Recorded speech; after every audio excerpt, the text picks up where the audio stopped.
베데스다 연못가에 많은 사람들이 모여들었습니다.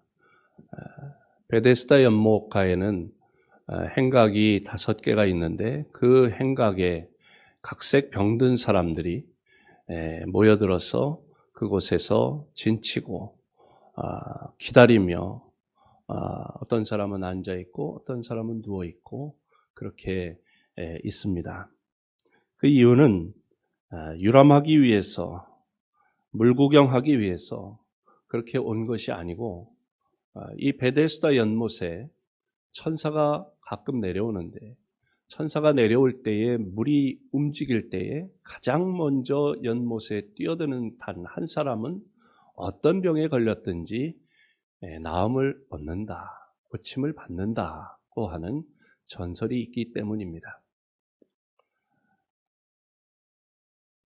그곳에 모여든 사람은 오늘날로 치면 내과, 신경과, 산부인과, 피부과 여러 가지 각종 병든 사람들이 모여 있습니다. 그들이 모여 있고 누워 있고 앉아 있고 그렇지만 문제는 단 한 사람만 고침받을 수 있다고 하는 것입니다. 한계가 있는 것이죠. 가능성은 있지만 많은 사람들은 희망을 가지고 앉아있고 누워있지만 기다리지만 단 한 사람만 고침받을 수 있다고 하는 것이 이들에게는 희망이면서 또한 절망입니다. 이처럼 우리가 사는 이 땅은 각종 병든 사람들이 모여 있습니다. 육체적인 질병으로 고통하는 분들도 있고 정신적인 병으로 괴로워하는 분도 있고 또 어떤 분들은 영적인 병으로 절망하는 사람들도 많이 있습니다. 그 자리에 예수님께서 찾아오셨습니다. 6절 말씀에 보니까 예수께서 그 누운 것을 보시고 병이 벌써 오래인 줄 아시고 이르시되 내가 낫고자 하느냐. 38년 된 이 병자를 예수님께서 눈여겨 주목하여 관심 있게 보셨다는 것입니다. 보시니까 병이 벌써 오래돼서 안색은 창백하고 피골은 상접해 있고 그리고 자포자기 그리고 체념 상태에 있는 것을 아셨습니다. 그 내면에 깊은 고질병을 가지고 있는 것을 아셨고 그의 인생이 마치 꺼져가는 심지와 같은 상태임을 아셨다는 것입니다. 그리고 나서 예수님께서 그에게 말씀하시기를 내가 낫고자 하느냐? 고 물으신 것입니다. 이 예수님의 물으심은 그에게 낫고자 하느냐라고 물으실 때 낫고자 하는 소원을 심어 주신 것입니다. 그리고 네가 원하기만 하면 나을 수 있다고 하는 믿음을 심어 주신 것입니다. 이렇게 해봐도 안 되고 저렇게 해봐도 안 되고 오늘날의 표현으로 하면 양방으로 해도 안 되고 한방으로 해도 안 되고 민간요법을 써도 안 됐지만 그래서 고질적인 그 병이 낫지 않는데 그런데 이런 고질병도 고침받을 수 있고 새로운 인생, 새로운 삶을 살 수 있다고 하는 희망을 불어 넣어주시는 말씀이었습니다.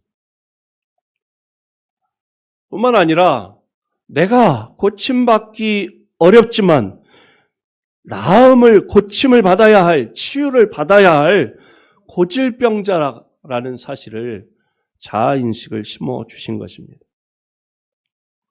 내가 낫고자 하느냐 하는 이 말씀은 38년이나 된 고질적인 난치병이라고 할지라도 낫고자 하는 강력한 소원과 믿음만 있으면 예수님이 낫게 해 주시겠다고 하는, 고쳐 주시겠다고 하는 희망, 소망의 음성이었습니다.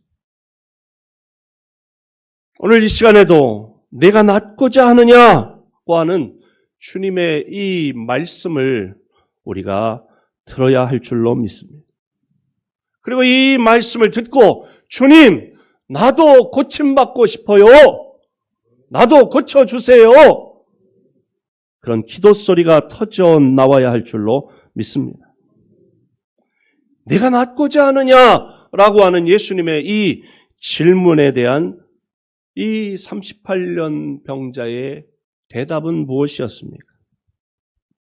그가 어떻게 대답했습니까? 7절을 같이 읽어볼까요? 시작. 병자가 대답하되 주여 물이 움직일 때에 나를 못에 넣어주는 사람이 없어 내가 가는 동안에 다른 사람이 먼저 내려가나이다. 아멘. 그는 예수님의 내가 낫고자 하느냐라고 하는 이 질문에 예, 제가 낫고 싶습니다. 그러니까 여기 와 있지요. 라고 대답하지 않았습니다. 그의 대답은 그의 마음속에 그의 생각 가운데 늘 품고 있는 것이 드러난 것입니다. 그의 마음에 늘 다른 사람에 대한 불평으로 가득 차 있었습니다. 이 사람의 이 38년 된 병자의 특징은 감사하지 않고 늘 불평하고 원망한다는 것입니다. 마누라는 어디 가고 나를 버리고 자식 새끼들은 나를 찾아와 보지도 않고 친구놈들이라고 이런 원망, 불평인 거예요.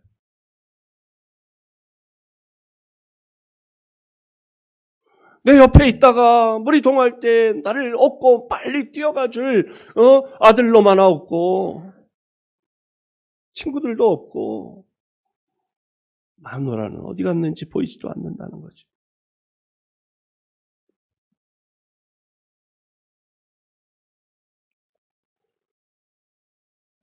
이런 사람은 아무리 잘해줘도 감사할 줄 모릅니다. 그 부인이 왜 수고를 안 했겠어요? 여기도 오늘 우리들도 오 권사님도 수고하고 있고 양 권사님도 수고하고 있고 부인들이 얼마나 애쓰고 맞지요? 네, 맞대잖아요. 자식들도 나름 자기들 나름으로는 최선을 다하는 거예요. 그렇다고 직장 다 포기하고 그 38년 동안 아버지 수발할 수는 없는 일이잖아요.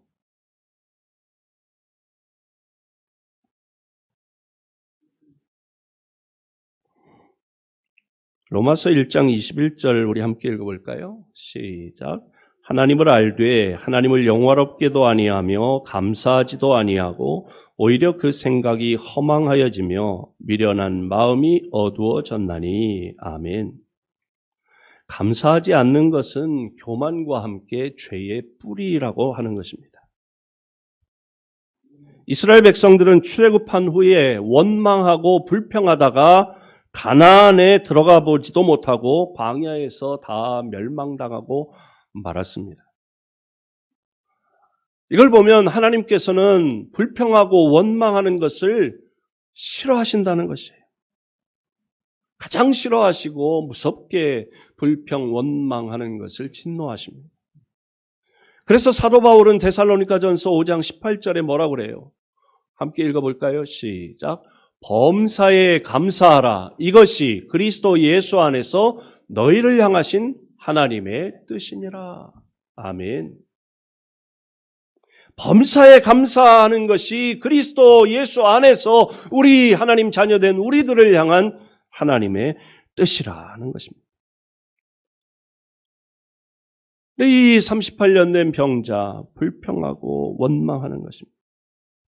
이런 원망과 불평은 사람을 의존하는 데에서 나옵니다.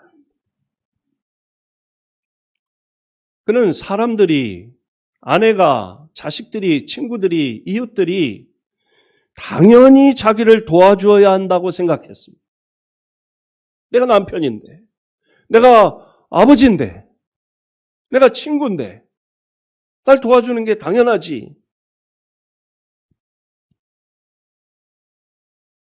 그가 지금 이렇게 오랜 병으로 앓고 있는 모든 조건을 보면 그가 주변에 있는 사람을 의존하는 것은 당연한 것처럼 그렇게 보입니다.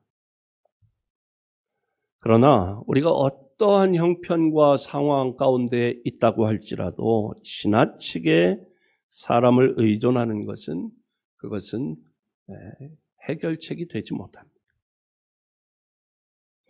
사람은 본래 자립적인 존재로 지음을 받았습니다.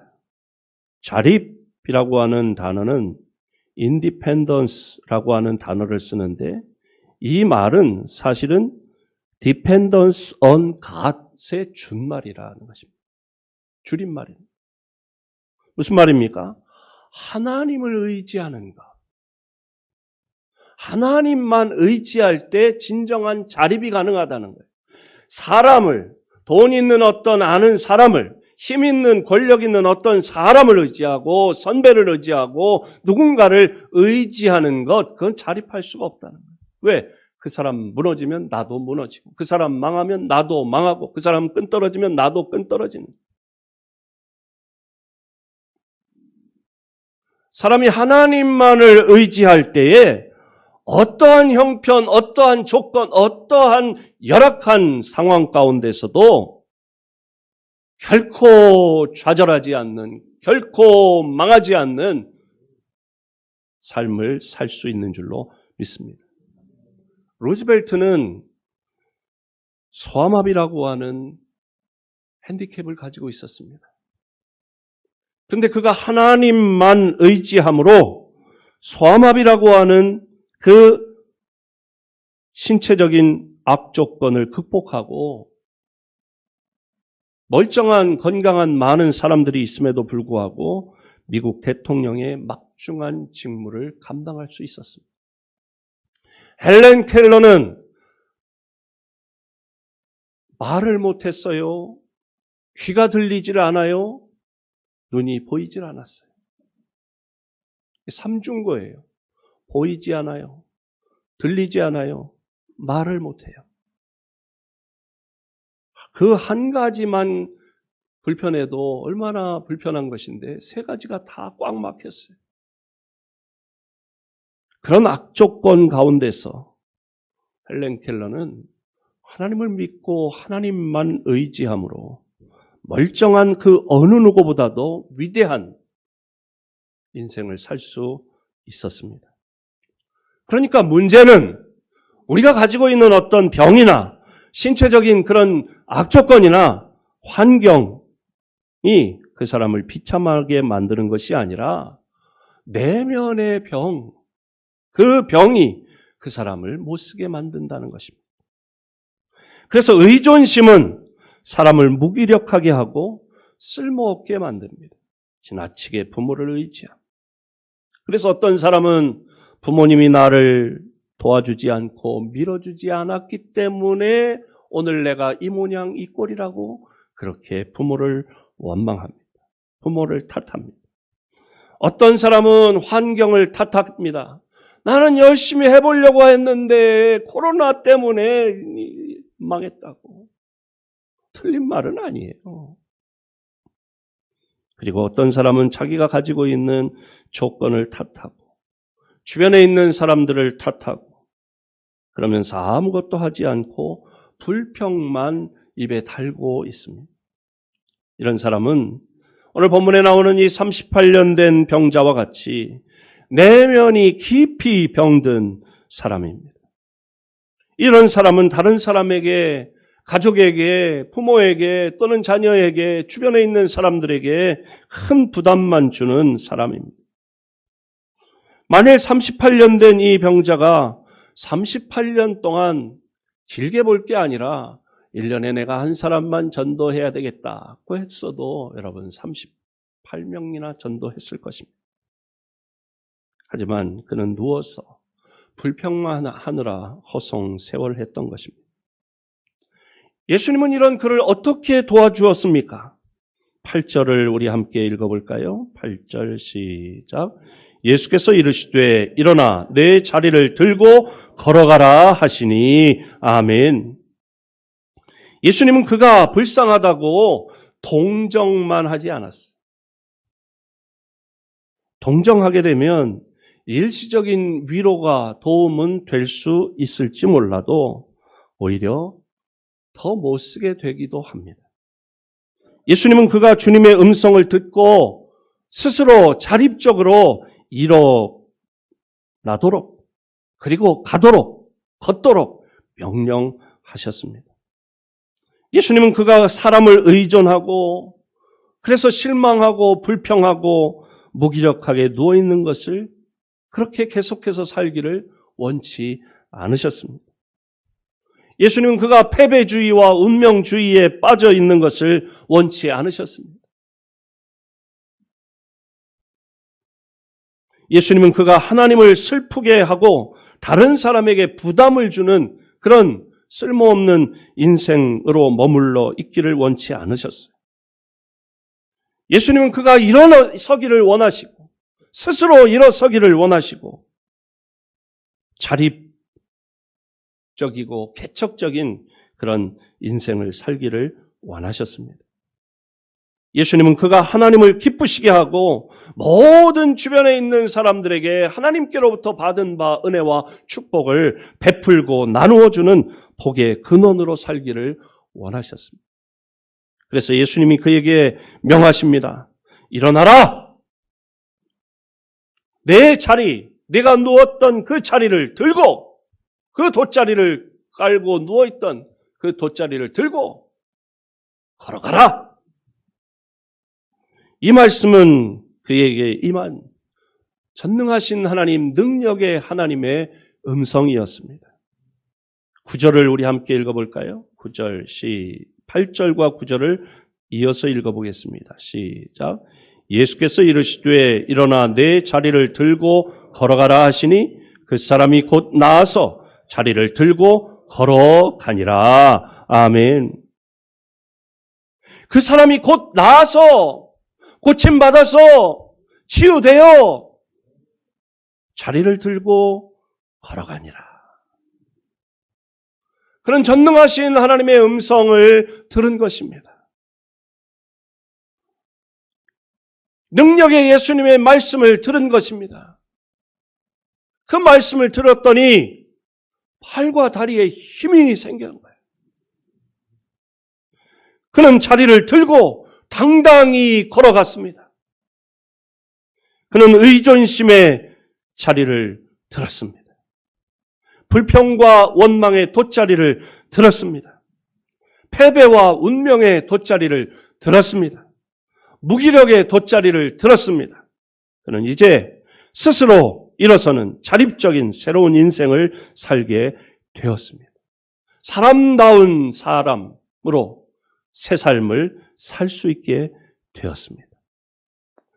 이 세상에는 몸은 멀쩡하지만 정신적으로나 영적으로 오늘 본문에 나오는 이 38년 된 병자들이 많습니다.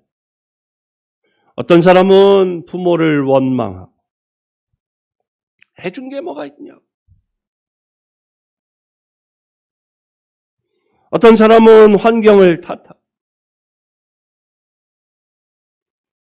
자기의 가지고 있는 조건을 탓하고 늘 그래서 슬픈 생각만 하고 아무것도 하지 않습니다.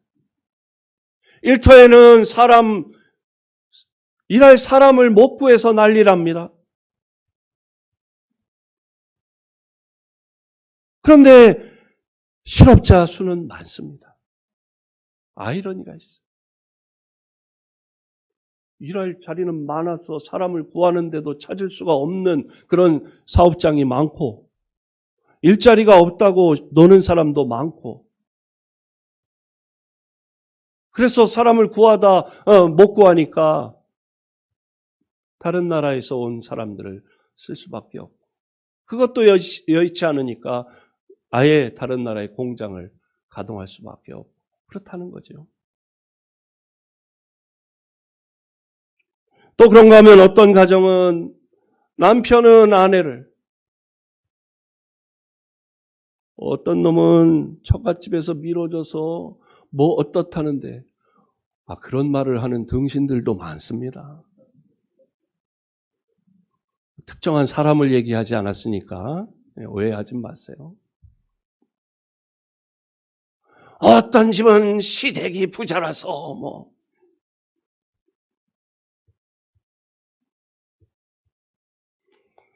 남편은 아내를, 아내는 남편을 잘못 만났다고 서로 원망하고 불평하느라 가정의 행복은 사라지고만.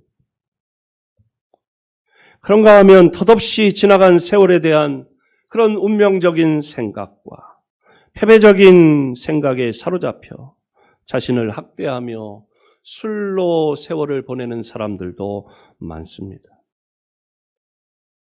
그런가 하면 사람들이 자신의 비참한 처지를 이해해 주기를 바라고 동정을 구하고 도와주기만 기다리는, 감나무 밑에 사과나무 밑에 입만 벌리고 있는 그런 사람들도 있습니다. 그런가 하면 어떤 분은 몸의 육체의 질병 때문에 그 내면까지 병들어 인생을 방황하고 무기력한 삶을 살아가는 분들도 있습니다.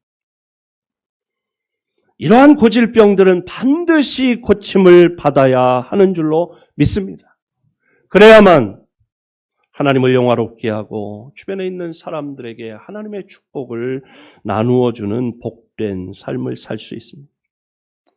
그런데 우리가 고침을 받으려면 주님의 음성을 들어야 할 줄로 믿습니다. 내가 낫고자 하느냐? 그렇다면 일어나 내 자리를 들고 걸어가라. 주님의 말씀을 듣고 그 말씀에 순종할 때에 기적은 일어날 줄로 믿습니다. 주님의 말씀을 듣고 38년 된 병자가 그 말씀대로 일어나라고 하니까 일어나려고 했어요. 그랬더니 일어나지는 거예요. 자리를 들으려고 했어요. 지금 뭐 일어날 힘도 없고 자리를 들 힘도 없고 내 몸 하나 간수하기 어렵지만 자리를 들라니까 자리를 접어가지고 들어지는 거예요. 왜? 걸어가라 하셨으니까 내가 걸어보지 못해가지고 다리는 뻣뻣하고 이거 뭐 한 번도 요즘에 걸어본 일이 없는데 걸어가라니까 걸어간 거예요. 그랬더니 걸어지는 거예요. 여러분, 말씀을 듣고 그리고 그 사람이 9절에 보니까 그 사람이 곧 나아서라고 말씀했어요. 여러분, 말씀을 들으면 오늘 이 시간에도 이 말씀을 듣는 가운데 하나님께서 이미 치료하신 줄로 믿습니다. 저는 목회하는 가운데 그런 경험을 해요. 말씀을 전했어요. 끝나고 났더니 어떤 집사님이 그러는 거예요. 며칠 뒤에 목사님이 그 새벽에 말씀 전할 때 제가 고침받았습니다. 말씀을 듣는 가운데 하나님의 음성을 들으시면, 믿음으로 들으면 오늘 말씀을 듣는 가운데 오늘 본문에 보면 예수님께서 이 38년 된 병자에게 손을 얹고 안수했다는 말씀이 없어요. 안수받지 않아도 말씀만 들어도 치유가 나타납니다. 그래서 오늘 저는 지난주, 이번 주 같은 본문으로 말씀을 전하는 이유가 여기에 있는 것입니다. 온라인으로, 영상으로, 휴대폰 화면으로 예배를 드리는 성도들에게도 동일한 은혜가 나타날 줄로 믿습니다.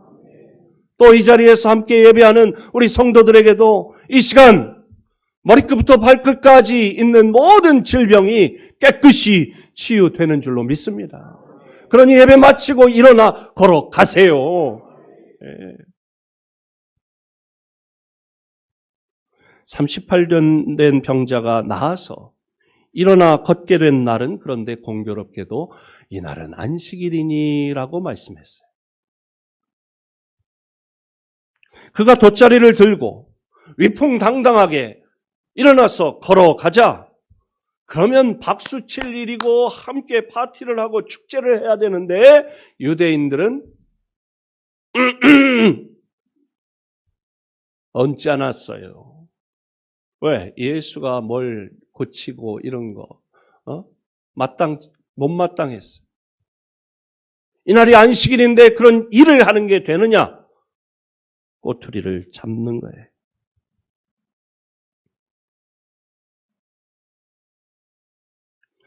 율법의 굴레에 이 병든 사람을 얽어매는 거예요.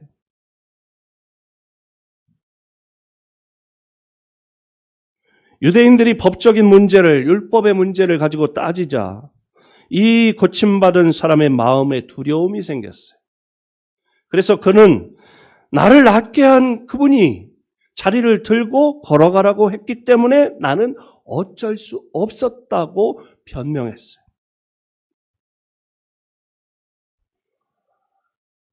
이때에 유대인들이 율법을 들어서 안식일에 이렇게 네가 이런 게 되느냐라고 물었을 때에 그가 마땅히 자기에게 일어난 놀라운 치유의 역사, 하나님의 능력의 역사를 증거했어야 할 것입니다. 그런데 그는 두려움에 마비가 되어서 변명만 하는 것입니다. 그는 자기를 고쳐준 생명의 은인이 누구인 줄도 알지 못했다 그랬어요. 또 알려고도 하지 않았습니다. 그는 놀라운 은혜를 입었지만 현실의 어려움에 부딪히자 그 은혜를 망각했습니다. 그런데 예수님께서 이런 그를 다시 찾아가셔서 그 믿음을 북돋아 주셨어요. 14절 말씀을 우리 함께 읽어봅니다. 시작. 그 후에 예수께서 성전에서 그 사람을 만나 이르시되 보라 내가 나았으니 더 심한 것이 생기지 않게 다시는 죄를 범하지 말라 하시니. 아멘. 이 말씀은 우리가 구원의 은혜를 받은 후에 어떤 생활을 해야 하는가 방향을 제시해 주는 말씀입니다. 보라 내가 나았으니, 내가 고침받았으니, 내가 치유받았으니. 이 말씀은 그가 과거에 얼마나 고침받기 전에, 낫기 전에, 치유받기 전에 얼마나 비참한 상태에서 구원을 받았는가, 그 구원의 은혜를 기억하라는 것입니다. 우리가 이 구원의 은혜를 늘 새롭게 기억하고 감사하지 않을 때 자신도 모르게 교만해지기 쉽습니다. 화장실 갈 때와 나올 때 다르다는 거죠. 우리는 과거의 자신의 비참한 모습을 기억하고 싶지 않아 합니다. 그러나 과거의 자신을 기억할 때 오늘의 나를 발견할 수 있고 그때에 더 깊은 은혜의 세계로 들어갈 수 있는 줄로 믿습니다. 사도 바울은 자신이 과거에 하나님의 교회를 핍박하던 핍박자요, 회방자요, 폭행자로서 죄인 중에 괴수임을 늘 기억하고 증거했습니다. 그럴 때 그에게는 항상 은혜의 깊은 샘이 터져나왔습니다. 더 심한 것이 생기지 않게 다시는 죄를 범하지 말라. 이 말씀은 은혜를 감당하기 위해서는 적극적으로 죄와 피 흘리기까지 싸우라는 것입니다. 그렇지 않으면 더 심한 병에 걸려서 영영 돌이킬 수 없는 상태로 굴러 떨어지게 됩니다. 과거에 그는 사람을 의존하고 그래서 실망하고 원망하고 불평하는 생활을 했습니다. 또 무기력하게 누워 허송세월 했습니다. 이것은 하나님 앞에 큰 죄였습니다. 그는 여기서 나음을 받았으므로 이제는 적극적으로 스스로 자립하는 믿음의 삶을 살아야 합니다. 또 어떠한 형편, 어떠한 상황 가운데 던져진다 할지라도 감사하는 생활을 해야 합니다.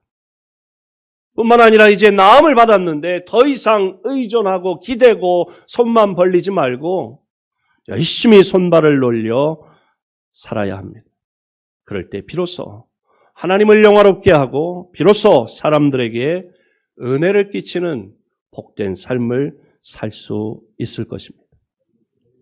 베데스다 연못가에 찾아오셔서 38년 된 고질적인 질병을 가지고 있는 난치병자를 찾아오셔서 고쳐주신 예수님, 그 예수님께서 베데스다 연못가와 같은 냄새나고 문제 많은 이 세상에 찾아오셨고 오늘 우리에게 찾아오셨고 우리를 바라보시고 아시고 내가 낫고자 하느냐? 그렇다면 일어나 내 자리를 들고 걸어가라. 주님이 말씀하십니다. 그리고 나았으니 이제는 다시는 더 심한 것이 생기지 않게 죄를 범하지 말라. 이 주님의 음성을 듣고 치료하시는 주님을 찬양하고 이미 말씀을 듣는 가운데 치료하신 분도 있지만 이 시간에 우리 함께 기도하기를 원합니다. 코로나19가 속히 사라지게 하시고 이 코로나19 가운데서도 우리 성도들을 지켜주시고 우리 가족들을 지켜주시고 또 질병 가운데 고통하고 있는 우리 사랑하는 성도들을 치료하여 주옵소서. 회복시켜 주옵소서. 깨끗이 고쳐 주시옵소서. 이 시간 주여 한 번 부르고 간절히 기도합니다. 주여 하나님 아버지 감사합니다.